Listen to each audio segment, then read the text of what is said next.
Hinchinbrook Island, or Manamadudami, traditional homeland of the Banjan and Girime people, is one of Australia's most precious islands. It's covered in pristine wilderness, is undisturbed by infrastructure, and is Australia's largest island national park. Unfortunately, given its remoteness, it's also a fantastic place for Tangaroa Blue to do their work. Since 2004, they and their teams of volunteers have been dedicated to the removal and prevention of marine debris. Inside that is all single-use soft plastics. This is from a chicken tray from Papua New Guinea. It's made in Western Australia. Marine debris can cause habitat destruction, suffocation, entanglement.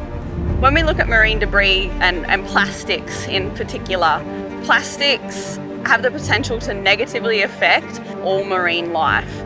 And that's because plastic does not break down, it actually breaks up into smaller and smaller and smaller pieces.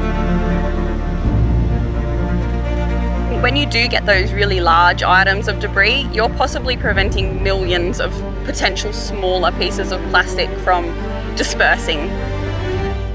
Something needs to be done, and it needed to be done yesterday. This cleanup and data collection starts from Lucinda on the mainland and focuses on just two beaches on Hinchinbrook, Zoe Bay and Sunken Reef Bay. Zoe Bay, despite being totally Insta-worthy, is, when you look closely, covered in marine debris. A lot of people, when they look at beaches, it appears to be really, really clean. And it isn't until you get your eye in for it that you can see just how much is actually located on that beach. And then when you start to collect the debris, you can physically see the accumulation. Over 2 days at Zoe Bay, the team collected 30 bags of debris containing 2,677 items.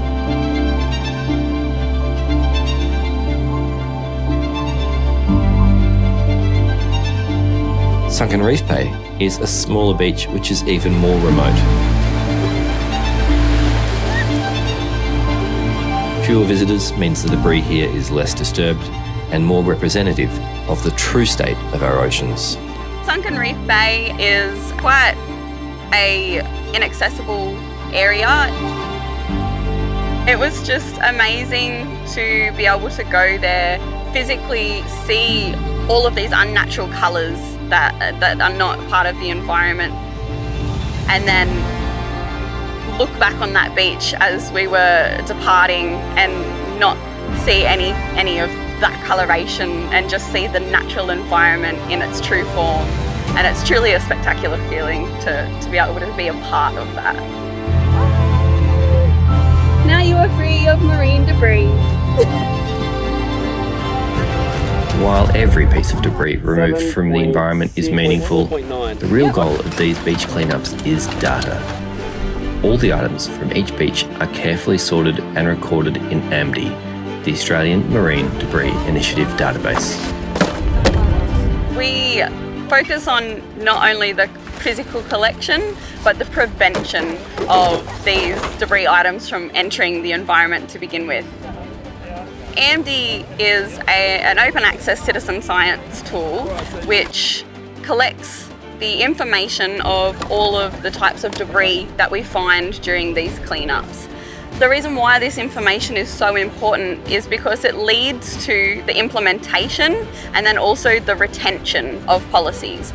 The reason why the plastic bag ban actually came about is because politicians saw a trend in these data sets that showed that plastic bags were a massive problem. Continuing to collect data on plastic bags and showing that this plastic bag ban has made such a positive step towards environmental health leads to the retention of this plastic bag policy. Personally, I believe that education is the largest source reduction plan that we could possibly attempt to achieve. Every single piece of rubbish has had to go through the hands of a human being to end up in the environment that it is in today. So if we can change people's mindset about the single use or the multi-usability of these items that people are purchasing, then we could have a really large impact on the amount of marine debris that is actually washing up on our shorelines each year. The best thing to do is to refuse, reduce, reuse, recycle. People just need to stop relying on convenience. Something as simple as using a keep cup when you go and get your daily coffee 5 days a week for 52 weeks a year, or your single-use water bottles, it adds up. It adds up to huge numbers. Every year, more than 8 million tonnes of plastic enters the ocean. And of the hundreds of species affected, 17% are on the red list of threatened species. For every person on the planet, there are now 21,000 pieces of ocean plastic. And through the food we eat, the water we drink, and the air we breathe, we ingest a credit card's worth of plastic every week. Our convenience is killing us.